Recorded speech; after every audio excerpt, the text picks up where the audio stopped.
മുണ്ടക്കൈ ചൂരൽമല മേപ്പാടി ദുരന്തത്തിൽ കേന്ദ്ര അവഗണനയ്ക്കെതിരെ ഒറ്റക്കെട്ടായി പാർലമെന്റിൽ ശബ്ദമുയർത്താൻ മുഖ്യമന്ത്രി വിളിച്ച എംപിമാരുടെ യോഗത്തിൽ തീരുമാനം.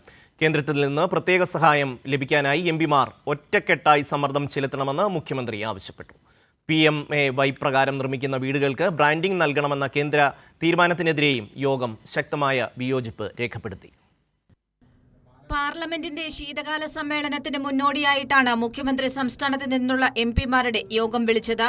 വിവിധ വിഷയങ്ങളിലുള്ള കേന്ദ്ര അവഗണനയെ യോഗത്തിൽ മുഖ്യമന്ത്രി രൂക്ഷമായി വിമർശിച്ചു.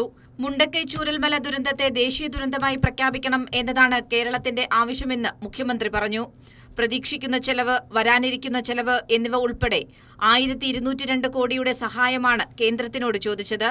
പക്ഷേ അർഹമായ ദുരന്ത സഹായം വൈകുന്നതിൽ ഗൗരവകരമായ പ്രതിഷേധം പാർലമെന്റ് സമ്മേളനത്തിൽ അറിയിക്കണമെന്ന് എംപിമാരോട് മുഖ്യമന്ത്രി ആവശ്യപ്പെട്ടു. മറ്റു പല സംസ്ഥാനങ്ങൾക്കും അവർ രേഖാമൂലം ആവശ്യപ്പെടാതെ തന്നെ സഹായം നൽകിയിട്ടുണ്ട്. പ്രത്യേക ധനസഹായമായി 1 രൂപ പോലും കേരളത്തിന് ഇതേവരെ ലഭിച്ചിട്ടില്ല. ഇതിനോടകം SDRF-ൽ നിന്നും CMDRF-ൽ നിന്നും 25 കോടിയിലധികം രൂപ നമ്മൾ അനുവദിച്ചിട്ടുണ്ട്. മുഖ്യമന്ത്രിയുടെ നിലപാടിനോട് യോജിക്കുന്നതായും കേന്ദ്ര നിലപാടിനെതിരെ ഒറ്റക്കെട്ടായി പാർലമെന്റിൽ നിലപാട് സ്വീകരിക്കുമെന്നും NK പ്രേമചന്ദ്രൻ MP യോഗശേഷം വ്യക്തമാക്കി. കേന്ദ്ര ഗവൺമെന്റ് കനത്ത രാഷ്ട്രീയ വിവേചനമാണ് ഈ കാര്യത്തിൽ കേരളത്തോട് കാണിക്കുന്നത് എന്നാണ് ചർച്ചയിലുണ്ടായ പൊതുവികാരം. സംസ്ഥാന മുഖ്യമന്ത്രി മുന്നോട്ട് വെച്ച നിർദ്ദേശത്തോട് പൂർണ്ണമായും എല്ലാവരും യോജിച്ചു. ഞങ്ങളെ സംബന്ധിച്ചിടത്തോളം ഈ കാര്യത്തിൽ കക്ഷി രാഷ്ട്രീയ മുന്നണി വ്യത്യാസത്തിന് അതീതമായി സംസ്ഥാനം ആവശ്യപ്പെട്ടിട്ടുള്ള അടിയന്തര നഷ്ടപരിഹാരം എത്രയും പെട്ടെന്ന് നൽകാൻ നടപടികൾ സ്വീകരിക്കണമെന്ന് ആവശ്യപ്പെട്ടുകൊണ്ട് പാർലമെൻറ്റിൻ്റെ ഇരുസഭകളിലും പാർലമെൻറ്റിന് പുറത്തും ഈ കാര്യത്തിൽ ശക്തമായ പ്രതിഷേധം വളർത്തിക്കൊണ്ടുവരാനാണ് പ്രധാനമായും ആലോചിച്ചിട്ടുള്ളത്.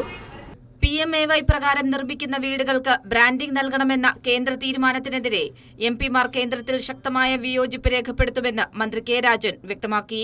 ഒറ്റക്കെട്ടായി പാർലമെന്റ് അംഗങ്ങൾ ബ്രാൻഡിംഗ് നടത്തണമെന്ന കേന്ദ്ര ഗവൺമെന്റിന്റെ തീരുമാനം പിൻവലിക്കണം. അത് കേരളത്തിൽ സാധ്യമല്ല. എന്നാൽ കേരളത്തിന് വീടുകൾ പണിയാനുള്ള പണം അനുവദിച്ചു നൽകണം. കാര്യങ്ങളെക്കുറിച്ചൊക്കെ വളരെ സവിസ്തരമായി ചർച്ച ചെയ്തു. വിഴിഞ്ഞം തുറമുഖം യാഥാർത്ഥ്യത്തിലേക്ക് അടുക്കുമ്പോഴും വയബിലിറ്റി ഗ്യാപ് ഫണ്ട് തിരിച്ചടവ് വായ്പയാക്കാനാണ് കേന്ദ്ര നീക്കം. ഗ്രാൻഡായി തന്നെ ഈ തുക നൽകണം. കോഴിക്കോട് കിനാലൂരിലെ 200 ഏക്കർ സ്ഥലമേറ്റെടുത്തിട്ടും എയിംസ് എന്ന ആവശ്യം അംഗീകരിച്ചിട്ടില്ല. ഇത് പരിഗണിക്കണം. അങ്കമാലി, ശബരി, നിലമ്പൂർ, നഞ്ചങ്കോട്, തലശ്ശേരി, മൈസൂർ എന്നീ റെയിൽപാതകളും നേമം ടെർമിനലും യാഥാർത്ഥ്യമാക്കണം എന്ന ആവശ്യവും കൊച്ചി ഗ്ലോബൽ സിറ്റിക്കുള്ള അംഗീകാരം ലഭ്യമാക്കണം. പരിസ്ഥിതി ലോല മേഖല സംബന്ധിച്ച് കേന്ദ്രത്തിന് സമർപ്പിച്ച വിജ്ഞാപനത്തിന് അംഗീകാരം നൽകണം എന്നീ വിഷയങ്ങളും പാർലമെന്റിൽ ഉയർത്താൻ എംപിമാരുടെ യോഗത്തിൽ തീരുമാനമായി. അതേസമയം ഈ നിർണായക യോഗത്തിൽ എംപിമാരായ KC Venugopal, K. Sudhakaran, VK Sreekandan, കേന്ദ്രമന്ത്രി കൂടിയായ സുരേഷ് ഗോപി എന്നിവർ പങ്കെടുത്തില്ല. കൈരളി ന്യൂസ്, തിരുവനന്തപുരം.